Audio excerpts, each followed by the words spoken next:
আজ উল্টো রথ 5ই জুলাই, দিনটা শুরু করলাম। বিশ্বের কল্যাণ হোক। Good morning YouTube, thank you, I love you. আজ একটু রোদের মুখ দেখা গেছে, তাড়াতাড়ি উঠে পড়েছি। গাছে জলটা দিয়ে দিই। ওই যে দূরের বাড়িগুলোতে ঘন্টা বাজছে, সকাল এখন 7:30 8টা হবে, ঘড়িটা ভালো করে দেখিনি। গাছে জলগুলো দিই, প্রচুর কাজ বাকি, প্রচুর কাজ বাকি। এই যে জামা কাপড় রোদে দিয়ে দিয়েছি, আর কিছু কাচতেও বসিয়ে দিয়েছি। গাছে জলগুলো দিয়ে তারপরে যাব। একটু পদ্ম গাছগুলোই জল দিয়ে দিই। এই যে যে গাছগুলো মেনলি শুকিয়ে যাচ্ছে সেই গাছগুলোতেই দেবো। এই পাইপটা আবার আটকে যায় খালি, পারা যায় না। একটা কাজ করার পেছনে 10টা কাজ এসে উপস্থিত হয়ে যায়। তো আজ ইডলি করবার প্ল্যান আছে, দেখি করতে পারি কি না। যদি করতে পারি অবশ্যই শেয়ার করব। একটু একটু গাছে জল দিই। কালকে তো বৃষ্টি হয়েছে ঠিক কথাই, কিন্তু অতটা তো হয়নি। আজকে প্রচুর কাজ আছে, বিকেলবেলাও কাজ করতে হবে। চন্দ্রমল্লিকাগুলোর কাটিং করতে হবে। হয়ে এসেছে, এবার সময় হয়ে গেছে, এবার চন্দ্রমল্লিকার কাটিংগুলো করব। একটু একটু জল দিই, নাহলে শুকিয়ে যাবে হয়তো। কুল গাছটা একটু দিয়ে দিই। কুল গাছটা ভালোই ঝেঁপে হয়েছে, অনেক জল লাগে কুল গাছটায়। এই কুল গাছটা ঠিক এরম হয়েছে।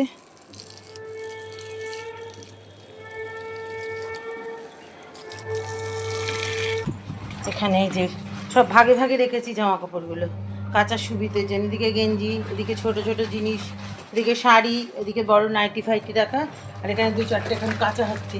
তুরন্ত গতিতে আজকে কাজ হবে। দেখি এদিকের বাগানটা কি বলছে। ও বাবা, তোরা তো সকাল থেকেই শুকিয়ে গেলি রে। এমন আমার মাটি প্রস্তুত হয় না যে সকাল থেকেই শুকিয়ে যায়। জল একদিন না দিলেও শুকিয়েই যাবে। 2-4টে ফুল তুলে নিই। পাইপটা কোথাও নিশ্চয়ই এঁটে গেছে, তাহলে এরকম ফিরে জল আসে না। এই যে জল বসে গেছে, হলুদ হয়ে যাচ্ছে। ঠিক আছে। ও বাবা, কটা ফুল দিয়েছিল আবার শুকিয়েও গেল। একেই মা মনসা, তার উপর ধুনোর গন্ধ, মেঘ করে চলে এলো। তুলে ফেলে জামা কাপড়গুলোর কি করব? শুকনোগুলোও যদি ভেজে তোর অহতব্য না।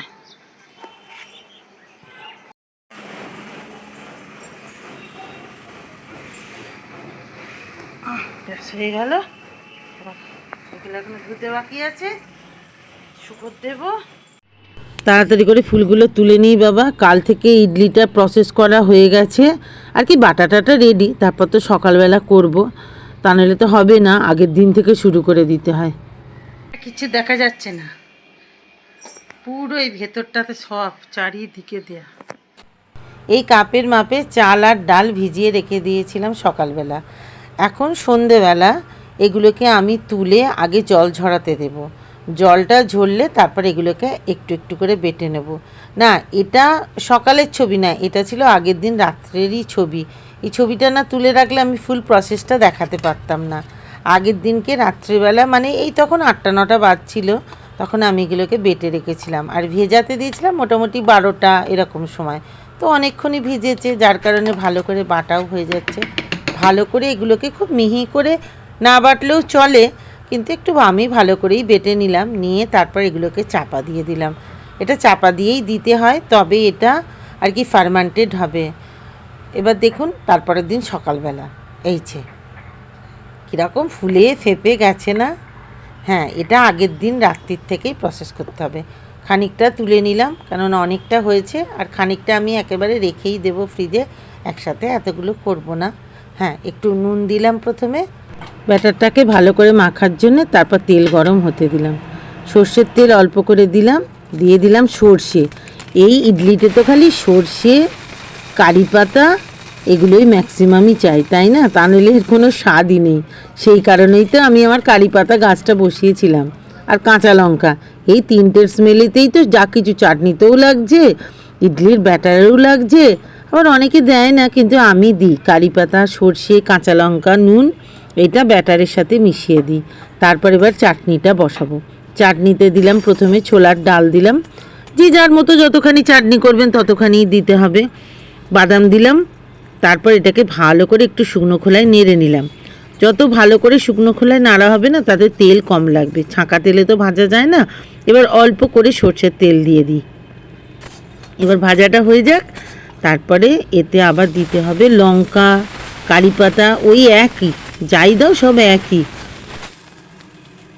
এইরকমই কোনো একটা কারণে কারি পাতা লেগেছিল, কিন্তু কারি পাতা আমি পাইনি।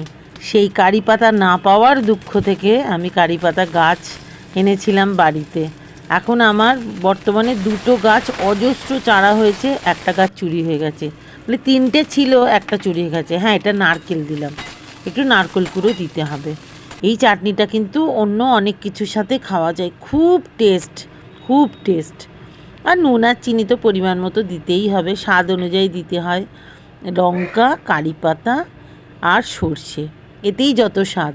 তেঁতুল গলা জল দিয়ে দিলাম একটুখানি ভালো করে, আর একটু মনে হচ্ছে আছে, কাই বেরোবে, হ্যাঁ ওই তো বেরিয়েছে, দিয়ে দিলাম।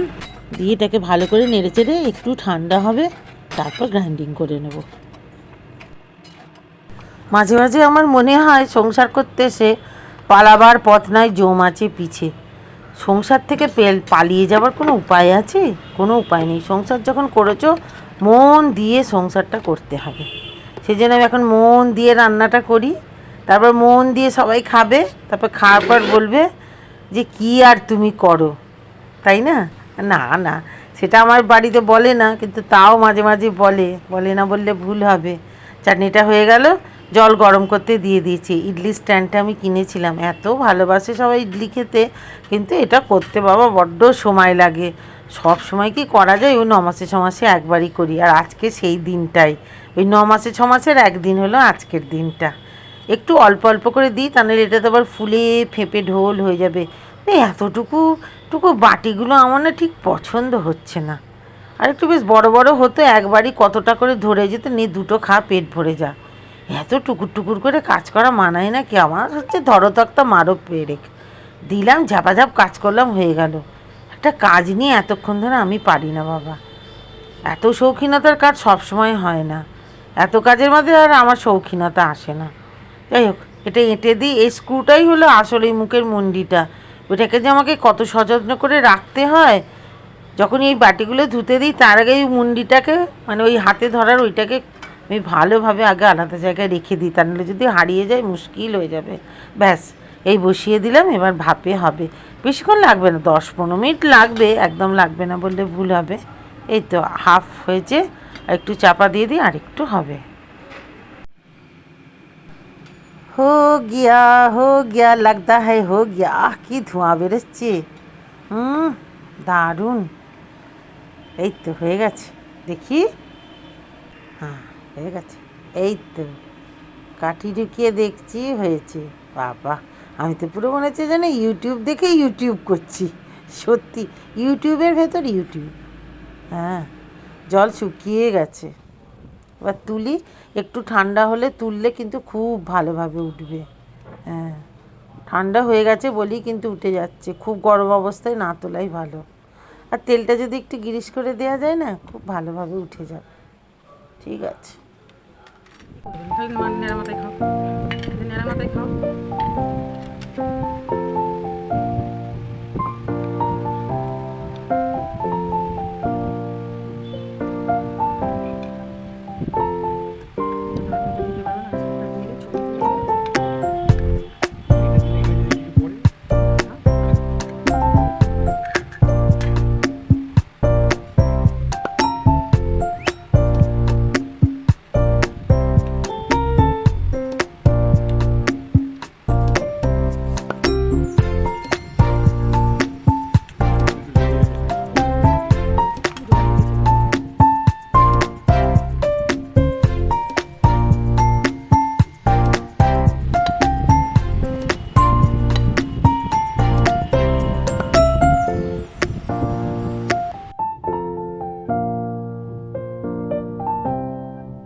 ভেঙে দেখাও তো, এটাকে ভেঙে, এটাকে এরকম খুলে ভেঙে দেখাও, মাঝখানটা দেখো।